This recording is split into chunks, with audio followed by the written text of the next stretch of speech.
So hello hello hello hello everyone, कशात सर्व मजेत? तर सर्वप्रथम सर्वांचं स्वागत आहे मेगाबिट एज्युकेशन यवतमाळच्या यूट्यूब चॅनलवर. तर विद्यार्थी मित्रांनो, आपल्या गव्हर्नमेंट जॉब नोटिफिकेशन सिरीजमध्ये एक आणखी व्हिडिओ मी घेऊन आलेलो आहे आणि हा आहे रेल्वे रिक्रुटमेंट बोर्ड RRB तर्फे.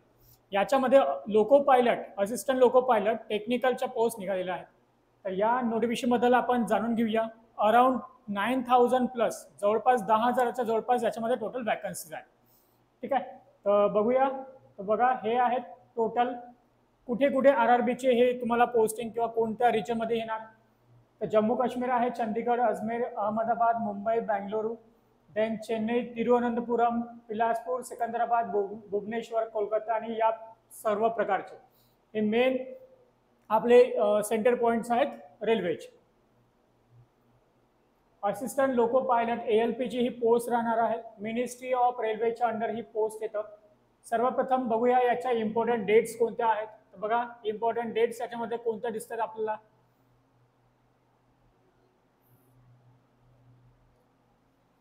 तर opening date of online application 12 तारखेपासून हे याचे फॉर्म भरणं सुरू होतील. शेवटची तारीख जी लास्ट डेट आहे ती आहे 11 मे, 11th ऑफ मे ही शेवटची तारीख आहे. देन त्याच्यानंतर जर बघितलं आपण लास्ट डेट ऑफ पेमेंट, सगळ्यात शेवटची तारीख पेमेंट भरायची कधी आहे तर ही सुद्धा आहे, ही आहे 13 मे. जर तुम्हाला काही चेंजेस करायचे असेल तर त्यासाठी 14 ते 23 मे पर्यंत विंडो परत आपली ओपन केला जाईल.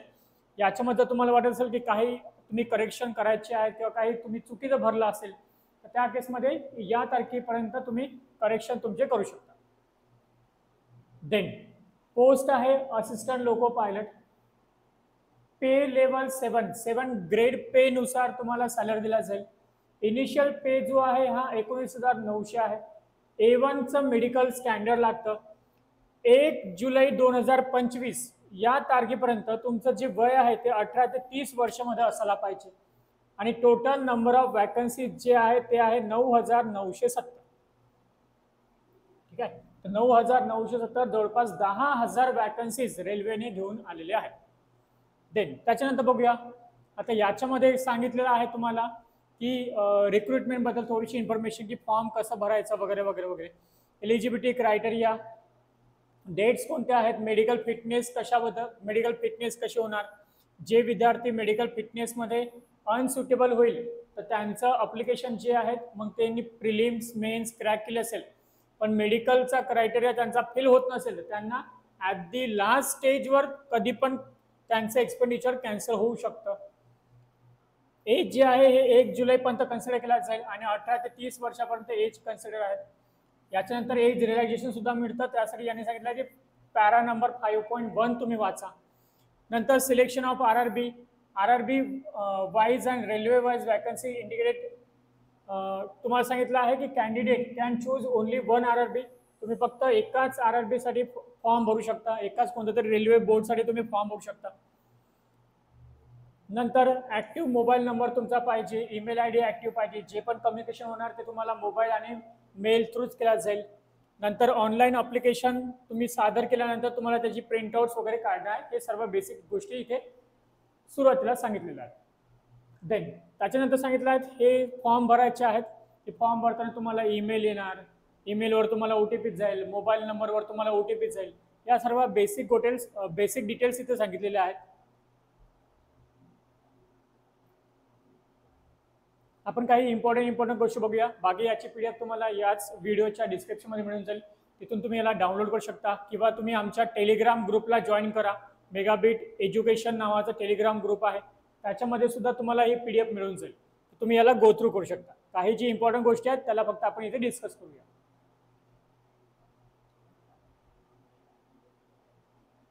ओके, राईट टू अपॉइंटमेंट सांगितलेलं आहे. Selection by RRB does not confer upon candidate any right of appointment in the railway.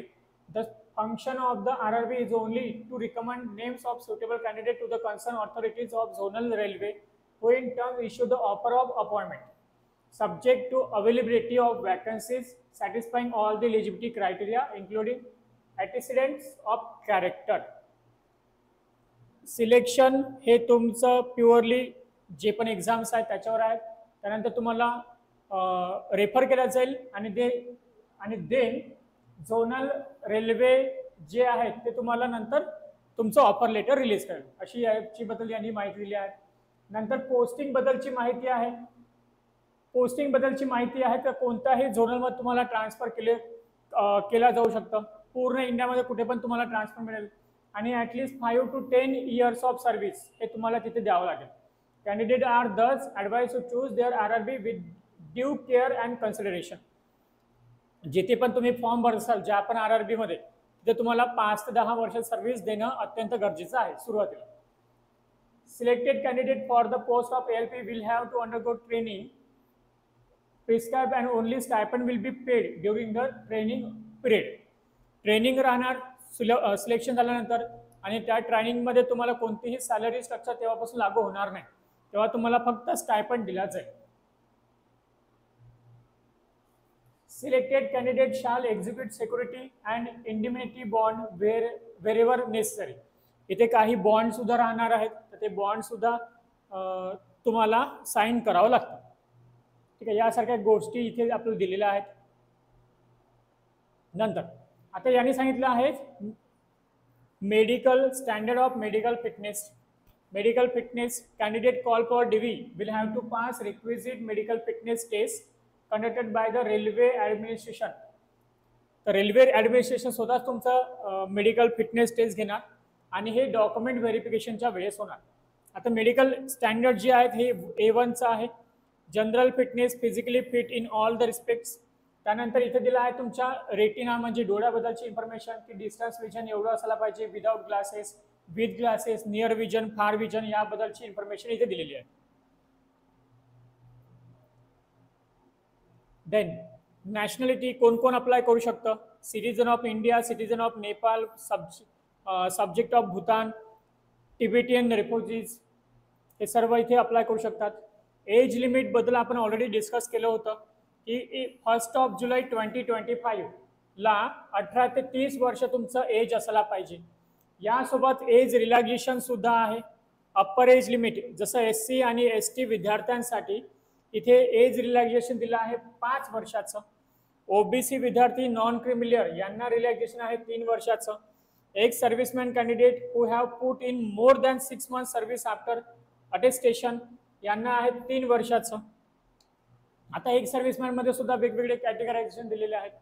नंतर group C, group D railway staff minimum 3 वर्ष ज्यांची सर्व्हिस झालेली आहे, मग ते अनरिझर्व किंवा EWS विद्यार्थी असो, OBC नॉन क्रिमिनल असो किंवा SC ST असो, यांना 40 वर्षापर्यंत, 43 वर्षापर्यंत आणि 45 वर्षापर्यंत अप्लाय करता येतं, जे ऑलरेडी सर्व्हिसमध्ये आहेत आणि ज्यांची 3 वर्ष मिनिमम सर्व्हिस झालेली आहे अशा स्टाफसाठी. ठीक आहे, तर इथे दिला आहे तुम्हाला. आणखी एक आहे female candidate who are widow, divorce or judicially separated from husband but not remarried. असे गृहिणी जे ज्यांचे हजबंडची डेथ झालेली आहेत किंवा ज्यांचा तलाक झालेला आहे, डायव्होर्स झालेला आहे, तर अशा कॅन्डिडेटसाठी 35 वर्ष एज आणि 38 वर्ष एजचं रिलॅक्सेशन आहे.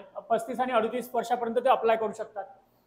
35 वर्ष हे अनरिझर्व म्हणजे ओपन कॅटेगरी आणि EWS विद्यार्थ्यांसाठी, OBC साठी 38 वर्ष आहे आणि SC ST साठी इथे 40 वर्ष दिलेलं आहे. ठीक आहे, त्यानंतर एज ग्रुप बद्दल इन्फॉर्मेशन आपल्याला दिलेली आहे.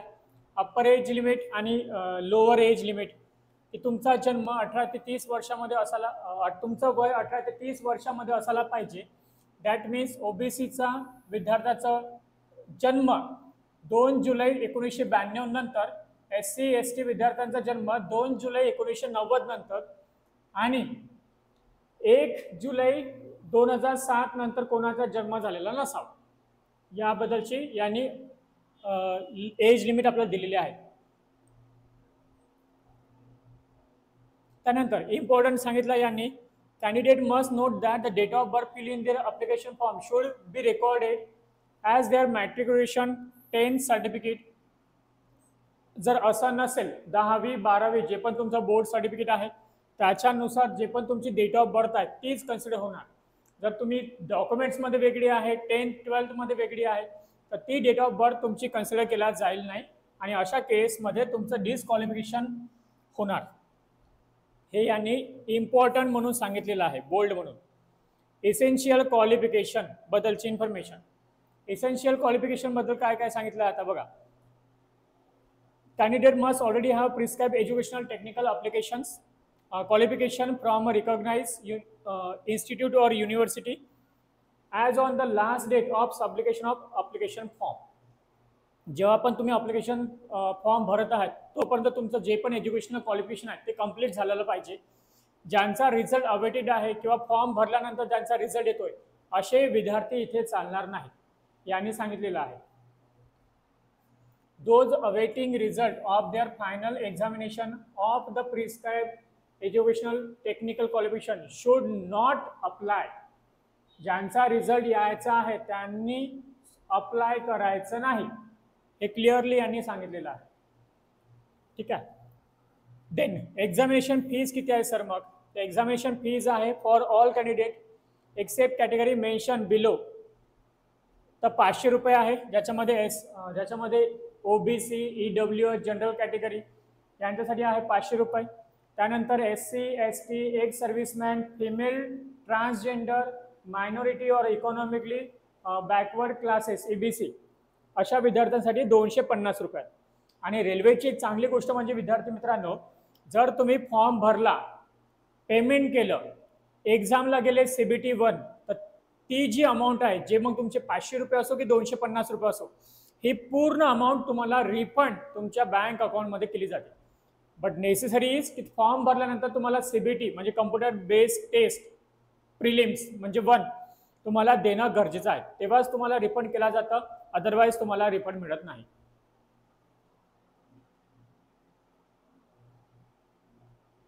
बघा इथे सांगितलं सुद्धा यांनी refund of examination fees for those attending CBT 1.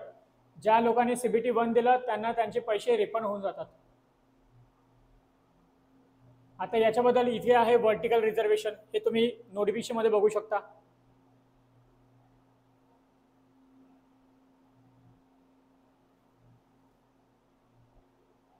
प्रत्येकाचं इथं रिझर्वेशन बद्दल हे आता आहे मेन रिक्रुटमेंट प्रोसेस सर कशी होणार. जे 1 RRB साठी अप्लाय करत आहेत त्यांना फक्त कोणताही विद्यार्थी फक्त एकाच कोणता तरी RRB ला अप्लाय करू शकतो. एक अप्लिकेशन तुम्हाला सादर करायचं आहे. More than 1 application should not be consider. आता याच्यामध्ये काय काय होणार? The recruitment process shall comprise of the following stages. पहिली स्टेज जी तुमची आहे ती आहे CBT 1. सेकंड स्टेज जी आहे ती CBT 2. Computer based aptitude test CBAT, document verification, त्याच्यानंतर मेडिकल एक्झामिनेशन. ठीक आहे. सांगितल्यासोबत की डेट माझी सर मला डेट चेंज करून पाहिजे, सर मला माझं एक्झाम व्हेन्यू चेंज करून पाहिजे, सर शिफ्ट चेंज करून पाहिजे, असं काहीही होणार नाही. जे त्यांनी तारीख, व्हेन्यू आणि डेट दिली असेल त्याच डेटला टाइमला तुम्हाला एक्झामला जावं लागेल. आता first stage of CBT computer based test 1 याच्यामध्ये काय काय आहे बघा. Screening exam for shortlisting candidate eligible candidate for CBT 2 based on their normalisation marks and merit. Screening will be based on their merit in CBT 1 among the candidates who have chosen the same RRB only. For example, कोणी Mumbai RRB ला apply केला असेल तर त्याच्यामध्ये जो पण cut off marks आहे CBT 1 मध्ये तेच विद्यार्थी CBT 2 साठी अप्लाय करू शकतात. तेच विद्यार्थी CBT 2 साठी क्वालिफाय करतात. The marks of CBT 1 shall not be counted while preparing for the final panel. Pattern and syllabus of CBT 1. The pattern and syllabus of CBT 1. This is important. की पहिल्या round मध्ये काय होणार आहे? Total 60 मिनिटाचा paper राहील. Number of questions राहील 75. Maximum marks राहील 75. म्हणजे प्रत्येक क्वेश्चन साठी 1 मार्क्स each क्वेश्चन. इथे निगेटिव्ह मार्किंग सुद्धा आहे. निगेटिव्ह आहे 1/3 निगेटिव्ह राहील. Normalisation of marks will be done for CBT held in multiple shifts. Minimum 5% for eligibility, unreserved आणि WS विद्यार्थ्यांसाठी 40%, OBC साठी 30%, SC ST साठी 30 आणि 25%. ठीक आहे. जे विद्यार्थी आता हां, तर CBT 1चा सिलेबस काय असतो सर? मग याच्यामध्ये मॅथमॅटिक्स राहील, ज्याच्यामध्ये एवढे सारे टॉपिक्स तुम्हाला दिले आहेत. मेंटल एबिलिटी म्हणजे रिझनिंग राहतील, याच्यामध्ये एवढे टॉपिक्स तुम्हाला दिले आहेत. जनरल सायन्स आहेत, जनरल सायन्सचा syllabus physics, chemistry, life science of 10 standard level, 10वी पर्यंतचं फिजिक्स, केमिस्ट्री आणि लाईफ सायन्स तुमचं राहील.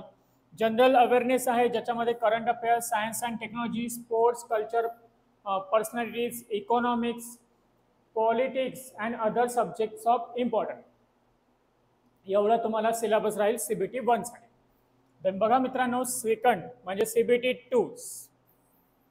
आता shortlisting of candidate for CBT 2 shall be done RRB wise and community wise as per their normalisation marks. जेवढ्या पण vacancy आहेत आणि जे विद्यार्थ्यांनी कोणत्या RRB साठी अप्लिकेशन केलं आहे त्याच्यानुसार ते सेकंड लिस्ट प्रिपेअर केला जाईल. Candidate belonging to SC ST OBC non creamy layer shortlisted for CBT 2 against unreserved category provide that they are not avail any relaxation concession in age qualification marks. Okay. Then आता pattern and syllabus of CBT 2 काय मित्रांनो? तर CBT 2 मध्ये part 1 आणि part 2 हा अशा 2 तुकड्यामध्ये divide होईल. CBT 2 part 1 हा 90 मिनिटचा राहील आणि 100 क्वेश्चन्स याच्यामध्ये राहतील. पार्ट बी मध्ये 60 मिनिट्स राहतील म्हणजे 1 तास आणि 75 क्वेश्चन्स याच्यामध्ये राहतील. टोटल जो तुमचा ड्युरेशन आहे तो आहे 150 मिनिट आणि टोटल जे तुमचे क्वेश्चन्स आहेत ते आहे 175 क्वेश्चन. ठीक आहे. Then there shall be negative marking, again 1/3 negative marking तुमची राहील. आता पार्ट 1 मध्ये काय येणार तर मिनिमम 5% फॉर एलिजिबिलिटी 40% तेच दिलं आहे वरचं. Only the mark score in part 1 shall be counted for shortlisting of exam candidate for further stages of this recruitment process, provided the candidate irrespective of community. Okay. पहिला जो part 1 आहे त्याच्यामधूनच फक्त selection होईल तुमचं. Only the mark score in part 1 म्हटलं आहे. And part 2 मध्ये recruitment process provided candidate irrespective of community is able to secure qualifying marks for 35% in part B आणि पार्ट बी मध्ये तुम्हाला 35% पाहिजे. Syllabus of part A mathematics आहे, general intelligence and reasoning आहे, basic science आणि engineering आहे. For example तुम्ही जर ITIचे असाल किंवा पॉलिटेक्निकचे असाल, मेकॅनिकल ब्रांच असेल तर मेकॅनिकल रिलेटेड सिलेबस, इलेक्ट्रिकल असेल तर इलेक्ट्रिकल रिलेटेड सिलेबस, या प्रकारचं. Syllabus for part B.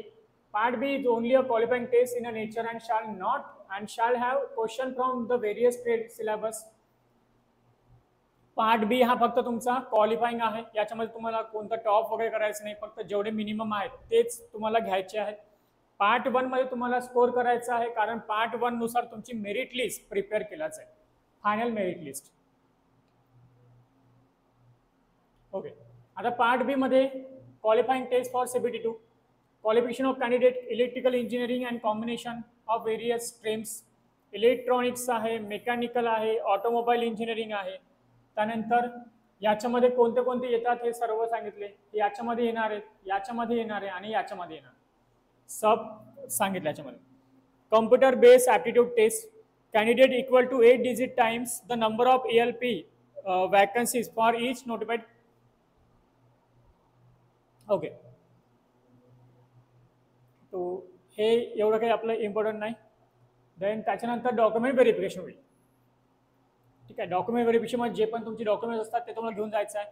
How to apply, तर याला सर अप्लाय कसं करायचं, तर तुम्ही RRBच्या साईटवर जायचं, तिथे नवीन अकाउंट ओपन करायचं, मेल ID टाकायचा, मोबाईल नंबर टाकायचा, OTP येणार, त्या OTP मध्ये तुम्हाला लॉग इन ID पासवर्ड मिळेल, त्या लॉग इन ID पासवर्डने तुम्ही लॉग इन करायचं, पासवर्ड चेंज करायचं, पूर्ण तुमचे basic detail, address detail, educational qualification, experience असेल तर एक्सपिरियन्स, कोणत्या RRBला अप्लाय करायचा, या सर्व बेसिक डिटेल्स तुम्हाला तिथे भरायच्या आहे. हेच यांनी इथे तुम्हाला सांगितलेलं आहे.